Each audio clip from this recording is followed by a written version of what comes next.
Collector madam చెప్పింది కదా. తర్వాత అంగన్వాడీ ఫుడ్ తీసుకొని వాళ్ళ పిల్లలకు కూడా అక్కడ ఫుడ్ తీసుకొని ఎగ్స్ కానీ మిల్క్ కానీ తాగి ఫ్యూచర్ డెవలప్ అవుతుంది. మన ఇండియా కూడా మంచిగా డెవలప్ అవుతుంది. జెనెటిక్స్ వల్ల రావచ్చు, లేకపోతే ఫుడ్ వల్ల ఈ ఒబేసిటీ ఉంటే అన్ని ఆర్గన్స్ డ్యామేజ్ అయ్యే ఛాన్స్ ఉంటుంది. ఇప్పుడు ఏంటి 30 years లోపు వాళ్ళకి హైపర్ టెన్షన్, హార్ట్ స్ట్రోక్ వస్తుంది. వాళ్ళకి వస్తున్నది వాళ్ళకి తెలియకుండానే వాళ్ళు వస్తుంది, వాళ్ళు చనిపోతున్నారు. సాల్ట్ ఇంటేక్ ఒకటి, ఆయిల్ ఇంటేక్ ఒకటి, ఇవి బంద్ చేసి ప్రాపర్గా డైలీ వాకింగ్ ఎక్సర్సైజ్ చేస్తే బాగుంటుంది. Thank you. అందరం కూడా బట్ వై మనకి ఏదో ఒక ప్రాబ్లం వస్తూనే ఉంటుంది. What is the reason behind that? Balanced diet. Okay, that word కదా, బ్యాలెన్స్డ్ డైట్ అనేది మనం మిస్ అవుతున్నాం. మనం ఏమనుకుంటున్నాం, we're taking lot of food, అన్ని రకాలు తింటున్నాం అనుకుంటున్నాం, but it is not balanced. Balanced అంటే ఏంటి? తీసుకుంటున్నాం, మన బాడీకి అవసరమైతుంది, మనం తింటున్నాం అని అనుకుంటున్నాం, కానీ that is not sufficient. Sufficient అంటే మనకి సరిపోవట్లేదు, అయితే ఎక్కువ అవుతుంది లేకపోతే తక్కువ. So we should be aware of this one word, that is balanced diet అనేది మనం తెలుసుకోవాలి. కూడా ముందు అనుకోవాలి, అందరికీ అవగాహన ఇవ్వాలి. ఇదే కాకుండా తల్లికి పిల్లలు మంచిగా మనం ఏదైనా మన మహిళల దగ్గరనే ఉంటుంది. మన ఇంట్లో మనం మంచిగా ఉంటేనే కదా పిల్లలు బాగుంటారు, మనం చేసే విధానం కూడా వాళ్ళకి అర్థమవుతుంది. అదే కాకుండా బరువు అయితే విషయంలో అయితే హిమోగ్లోబిన్ అనేది చిన్నపోడు మండలు తీసుకుపోయినా నేను అందరికీ మనం చూస్తే మనం మళ్ళీ రాదు.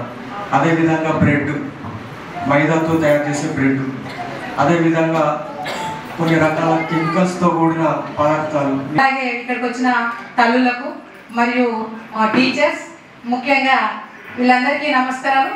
Supervisors, anganwadi teachers, BC, DC అంటే డిస్ట్రిక్ట్ కోఆర్డినేటర్, బ్లాక్ కోఆర్డినేటర్, పోషణ అభియాన్ అందరూ అంటే పోషణ అభియాన్ నియమించినటువంటి వాళ్లకు, అలాగే కిషోర బాలికలందరికీ కూడా నా యొక్క ఆశీస్సులు తెలియజేస్తున్నాను.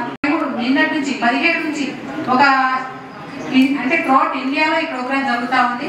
ఇది మనకు గవర్నమెంట్ ఆఫ్ ఇండియా ఇచ్చిన ప్రోగ్రాము.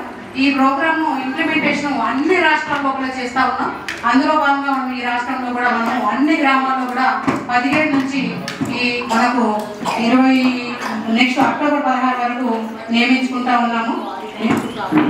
మేడం మన మినిస్టర్ గారు చాలా ఇంట్రెస్ట్గా అంగన్వాడీ సెంటర్లో కానీ మన ఐసిడిఎస్ సంబంధించిన ప్రతి ఒక్క కార్యక్రమంలో ఉత్సాహంగా పాల్గొంటూ మాకు అన్ని విధాలా సపోర్ట్ చేస్తూ తెలంగాణ రాష్ట్ర ప్రభుత్వం మహిళా శిశు సంక్షేమ శాఖ ద్వారా సెప్టెంబర్ 17 నుండి అక్టోబర్ 16 వరకు రాష్ట్ర వ్యాప్తంగా పోషణ మాసం 2025 మహోత్సవం నిర్వహించాలని నిర్ణయించింది. ఈ కార్యక్రమం ద్వారా చిన్నారులు, మహిళల్లో పౌష్టికాహార ప్రాధాన్యతపై అవగాహన పెంపొందించాలనే ప్రధాన లక్ష్యంతో కేంద్ర ప్రభుత్వ సహకారంతో వివిధ రకాల చైతన్య కార్యక్రమాలు చేపట్టబోతున్నాము.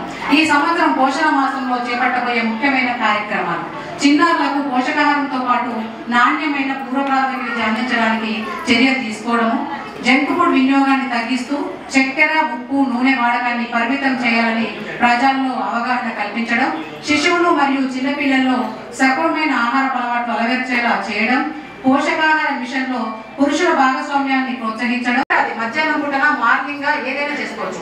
కొర్రతో కిచడి చేయొచ్చు, కొర్రతో దోశ చేయొచ్చు, తర్వాత ఇడ్లీ చేయొచ్చు. ఏవైతే బియ్యం పిండితో చేస్తున్నామో అన్ని కూడా మిల్లెట్స్తో చేసుకోవచ్చు. కానీ వాటిని మనం అమ్మేస్తున్నాం, మనం ఏవో తీసుకొచ్చుకుంటున్నాం. అందుకే మేము ఈ రోజు ప్రోగ్రామ్ యొక్క ముఖ్య ఉద్దేశం ఏంటంటే జంక్ ఫుడ్ అనేది తినకూడదు అనుకుంటున్నాం. ఓకే, తింటే ఎలా ఉండాలో చెప్తా. మీరు కనుక మంచి ఆహారం తీసుకుంటే ప్రేయర్లో నిలిచినప్పుడు ఒక 1/2 అవర్ నిల్చుంటారు అనుకుంటా. మీరు ఉంటారు 1/2 అవరా, 15 మినిట్సా? 15 మినిట్స్ కూడా కొంతమంది కళ్ళు తిరుగుతాయి, ఇమ్మీడియట్గా కింద పడిపోతారు. అలాంటి పిల్లలు కూడా ఇంక ఉండొచ్చు, అందుబాటులో దొరికేది. బబ్బర్లు ఏం గ్యాస్ లేదమ్మా, కొన్ని తింటే బాగా తింటే గ్యాస్, మనం తినేది ఇన్నే అంతే. ఎక్కడన్నా తిరుగుకుంటే ఏదైనా చాలు. కాన్సన్ట్రేషన్ చేస్తే మీరు క్లాస్లో టాప్, ఎవరైతే తింటారో వాళ్ళ క్లాస్లో టాప్ ఉంటారు, అది మాత్రం గ్యారంటీ. కావాలా ఏదైనా కావాలన్నా ఇది బేస్. పిల్లలకి ఆటపాటల ద్వారా విద్య అందించడం ద్వారా బ్రెయిన్ డెవలప్మెంట్ ఏ విధంగా ఉంటుంది అనేది దానికి మేము అంటే లెర్నింగ్ ఏ విధంగా చెప్తున్నామని టీచర్స్కి సపోర్టివ్గా వర్క్ చేస్తున్నాం. అంటే ఒక పాట చెప్పాలంటే మేము గుమ్మాడమ్మ గుమ్మాడి కోసం ఏ విధంగా చెప్పాలంటే అట్లా క్లుప్తంగా మేము చార్ట్స్ వేసుకొని పిల్లలకి అర్థమయ్యే లెవెల్లో పిల్లలకి ఎడ్యుకేషన్ అది ఇవ్వడం జరుగుతుంది. అంగన్వాడీ టీచర్స్ కి మేము దాంట్లో సపోర్ట్ చేసినాం. వాళ్ళకి ట్రైనింగ్స్ ఇవ్వడం, అంటే ఈ నెలలో మొక్కల చెట్ల గురించి ఉంది. అది అంటే ప్రతి నెలకి కూడా ఒక థీమ్ ఉంటుంది అనమాట. ఆ థీమ్ ని పిల్లలకి చెప్పడం, దాంట్లో పిల్లలు అంటే భాష అవగాహన, అంటే 5 డెవలప్మెంట్స్ పిల్లలకి జరుగుతాయి అన్నమాట. ఏ అంశం కూడా విడిచిపెట్టకుండా కూర్చున్నటువంటి తల్లులకు మరియు బాలికలకు వక్తలందరూ కూడా సందేశాన్ని సక్రమంగా అందించడం జరిగింది. ఇక మిగిలింది మనదే బాధ్యత ఉంది. మీరు చెప్పినటువంటి అంశాలన్నింటినీ కూడా తూచా తప్పకుండా పాటిస్తూ మన ఆరోగ్యాన్ని, మన బిడ్డల యొక్క ఆరోగ్యాన్ని కాపాడుకోవడానికి మనం అందరం కూడా శక్తివంతం లేకుండా ప్రయత్నం చేయాలి. ఇక గర్భంతో ఉన్నటువంటి మాతృమూర్తులందరికీ నమస్కారం. నేను ప్రత్యేకంగా కోరుకునేది ఏంటంటే భగవంతుడు మీకు పండంటి ఆరోగ్యకరమైనటువంటి బిడ్డలు ఇవ్వాలని చెప్పేసి నేను మనసారా ఈ సందర్భం కోరుకుంటున్నాను నేను. ఎందుకంటే మా పాఠశాలకు వచ్చేటటువంటి బిడ్డలందరూ కూడా ఆరోగ్యంగా ఉంటేనే మేము చెప్పేటటువంటి పాఠాలు వాళ్ళకి అర్థమవుతాయి. కాబట్టి మీరు కూడా శ్రద్ధ వహిస్తూ పుట్టబోయే బిడ్డలకి మంచి ఆరోగ్యాన్ని ఇవ్వాలని చెప్పి నేను ఈ సందర్భం కోరుకుంటున్నాను నేను.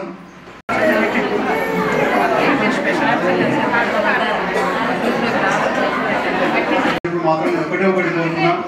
నేను నారాయణరావుపేట మండల స్పెషల్ ఆఫీసర్గా నారాయణరావుపేట మండలం ఉన్నటువంటి అందరూ కూడా సంపూర్ణ ఆరోగ్యంతో, ఆయురారోగ్యంతో, సుఖశాంతులతో ఉండాలని మాత్రం నేను భగవంతుని మనస్ఫూర్తిగా కోరుకోవడం జరిగింది. మీ అందరికీ కూడా తెలుసు, మన ప్రభుత్వం విద్యతో పాటుగా ఎట్లా క్వాలిటీ ఎడ్యుకేషన్ అందించాలని చెప్పేసి, దాంతో పాటుగా ఎటువంటి నాణ్యమైనటువంటి ఆహారాన్ని అందించాలని చెప్పేసి ఎంత ఖర్చు అయినప్పటికీ కూడా వెనుకాడకుండా మనకు మంచి న్యూట్రిషన్ ఫుడ్ అందిస్తాము. మీ అందరికీ తెలిసినటువంటి విషయం అంటే ఈ సంవత్సరం మనం కొద్దిగా MOU చేసుకోవడం వల్ల కొద్దిగా ఆలస్యమైంది. బహుశా అన్ని మండలాలకు కూడా నిన్న ఈరోజు ఈ రాగి జావా అనేది కూడా మనకు మండలాలకు వచ్చేసింది. స్కూల్ రాని మండలాలకు కూడా వచ్చేస్తే మీకు దసరా హాలిడేస్ తిరిగి వచ్చే లోపల అన్ని పాఠశాలల్లో కూడా రాగి జావా అందుతుంది. అదేవిధంగా మనకు రైస్ కూడా సన్న బియ్యం, ఫోర్టిఫైడ్ రైస్ కూడా మనకు ఇస్తా ఉన్నాం. అందులో మంచి నాణ్యమైనటువంటి పోషకాలైనటువంటి బియ్యాన్ని కూడా మనకు ప్రభుత్వం ఇస్తా ఉన్నాం. బట్టి విధానం అనేది ఉంటుంది. అక్కడ మీరు ప్రైవేట్ స్కూల్లో పోయి చూడండి, ఏదైతే ఈ రోజు లెసన్ జరిగిందో అది మాత్రమే వాళ్ళు చదవగలుగుతారు. వేరే second lesson, next third lesson అడగారు. మా పిల్లలు ఒక మీరు న్యూస్ పేపర్ ఇవ్వండి, న్యూస్ పేపర్ ఇస్తే కూడా వాళ్ళు చదివేటువంటి స్థితిలో వాళ్ళు ఉంటారు. అది వాస్తవం. అనవసరంగా దయచేసి ప్రైవేట్ స్కూళ్ళలో ఏమో ఉంటుంది, ఏమో చేస్తామని చెప్పేసి కాకుండా ఏమన్నా మన జేబులు ఖాళీ అయితే తప్ప వేరే ఇంకా ఏమి కూడా గవర్నమెంట్ డబ్బులు వృధా చేస్తారు. ఆ ప్రభుత్వ పాఠశాలని కూడా పంపించాలని చెప్పేసి, మీ ఊళ్ళో ఉన్నటువంటి పాఠశాలను మీరే స్ట్రెంథన్ చేసుకోవాలని చెప్పేసి, ఎందుకంటే మీరు కాపాడుకోవాలి. మీ ఊళ్ళో ఉన్నటువంటి పాఠశాలను మీరు కాపాడుకోకపోతే ఎక్కడో దూరకుండా ఉండిపోయినట్టుగా సిద్దిపేటకు, ఎక్కడికో చేరియాలకు, ఉస్నాబాద్లో పంపించడం అది కరెక్ట్ ఎంత మాత్రం కూడా కాదు. ఇప్పుడు మీ జక్కాపూర్ స్కూల్ని చూస్తా ఉన్నాం, ఎన్ని సంవత్సరాల నుంచి ఎంఎంఎస్ స్కాలర్షిప్ వస్తూ ఉన్నాయి, ఒకరు 10,000 రూపాయలు చెప్పుకున్నాం. అదేవిధంగా 10th క్లాస్ రిజల్ట్ తీసుకొని 100% రిజల్ట్ రావడం గుడాలగుంది కావచ్చు, జక్కాపూర్ కావచ్చు, నారాయణరావుపేట కావచ్చు, ఎన్ని స్కూళ్ళలో కూడా 100% రిజల్ట్ వస్తుంది. ప్రతి కూడా మనకు ఇది నవోదయ సీట్సే కావచ్చు, రెసిడెన్షియల్ సీట్సే కావచ్చు, కేజీబీల సీట్లే కావచ్చు వస్తే. ప్రైవేట్ పాఠశాల ఈ అవకాశాలు ఏవి కూడా ఉండేవాళ్ళ. గవర్నమెంట్ స్కూల్లో చదివిన వాళ్ళకి మాత్రం ఇన్ని ఆపర్చునిటీస్ ఉంటాయి. దయచేసి అర్థం చేసుకుని తల్లులందరూ కూడా, మీరందరూ కూడా మీ పిల్లలందరినీ కూడా, చిన్న పిల్లలందరినీ కూడా అంగన్వాడీకి పంపండి. అంగన్వాడీ తర్వాత 5+ ఉన్నటువంటి ఏజ్ ఉన్నటువంటి అందరినీ కూడా మా గవర్నమెంట్ స్కూల్లో ఫస్ట్ క్లాస్లో కూడా చేర్పిస్తారని చెప్పేసి మీ అందరికీ కూడా మరొకసారి విజ్ఞప్తి చేస్తూ, పిల్లలందరూ కూడా మీరు నాణ్యమైనటువంటి ఒక క్వాలిటీ ఫుడ్ తినాలని చెప్పేసి